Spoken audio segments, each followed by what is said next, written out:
Hello, പിന്നെ ഞാൻ വന്നു. എൻ്റെ രതിലയുടെ പ്രധാനപ്പെട്ട കംപ്ലൈൻ്റാണ് ഞാൻ മൂക്ക് കൊണ്ടാണ് സംസാരിക്കുന്നതെന്ന്. ഇപ്പോൾ സംസാരിക്കുമ്പോൾ ഇങ്ങനെ ആയിപ്പോണെന്ന് എന്ത് ചെയ്യാനാണ് ഗൈസ്? നീ എപ്പോഴും പറയുമ്പോൾ എൻ്റെ കച്ചറ വർത്താനം പറഞ്ഞാൽ മതി എന്ന് പറയും.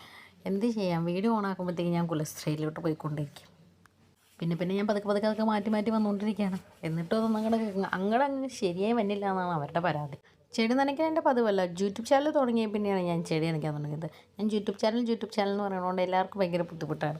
എന്ത് ചെയ്യാൻ, അങ്ങനെ പറഞ്ഞു പോയിനി. അപ്പം ശരി, യൂട്യൂബ് ചാനലിലേക്കുള്ള വീഡിയോ ആയതുകൊണ്ട് മാത്രമാണ് ഞാൻ ഇടയ്ക്കിടയ്ക്ക് ചെടിയൊക്കെ നനയ്ക്കുന്നത്. ഇത് പതിവായിട്ടുള്ള കാര്യമല്ല. ഇത് ഞാൻ കോവയ്ക്ക തല്ലി പറിച്ചതാണ്. അതിൻ്റെ ഇലയാണ് അമ്മ അടിച്ചത്. അമ്മ രണ്ട് ആട്ടാട്ടുന്നുണ്ടെങ്കിലും വീഡിയോയിൽ അത് കാണിക്കാൻ പറ്റില്ലല്ലോ. ഇമേജ് പോവില്ലേ? സൂര്യകാന്തി നട്ടതെല്ലാം മുളച്ചു. ഞാൻ പറഞ്ഞല്ലോ, എനിക്ക് ആദ്യത്തെ ഒരു ആവേശകർത്താക്കേ ഉണ്ടാവുള്ളൂ, പിന്നെ ഒരു ആവേശം ഉണ്ടാവില്ല. അപ്പോൾ ഇതൊക്കെ പതുക്കെ മുളച്ചു വരട്ടെ എന്ന് വിചാരിച്ച് ഇങ്ങനെ കാത്തിരിക്കുകയാണ്. ഇത് ബുഷ് ഓറഞ്ചാണ്. ഇത് മേടിച്ചൊരു 3-4 ഓറഞ്ച് കിട്ടിയതല്ലാതെ പിന്നെ ഇത് അനങ്ങിയിട്ടില്ല. തളിരിടുന്നു, ഉണങ്ങുന്നു, തളിരിടുന്നു. അങ്ങനെ ഒരു അവസ്ഥയിലാണ് പോയിക്കൊണ്ടിരിക്കുന്നത്. ഇത് നമ്മുടെ മീനാണ്.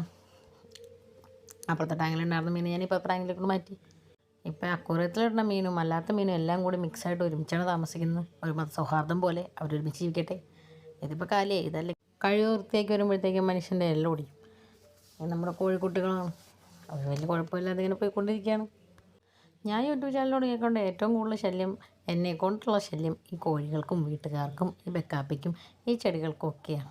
ഇത് പിസ്ത എന്തോണ് ഓൺലൈനിൽ നിന്ന് മേടിച്ചത്. ഹരിതകർമ്മസേനയ്ക്കുള്ള പ്ലാസ്റ്റിക് അമ്മ തിരിഞ്ഞെല്ലാം ക്ലിയറാക്കി വെച്ചുകൊണ്ടിരിക്കുകയാണ്. അപ്പോൾ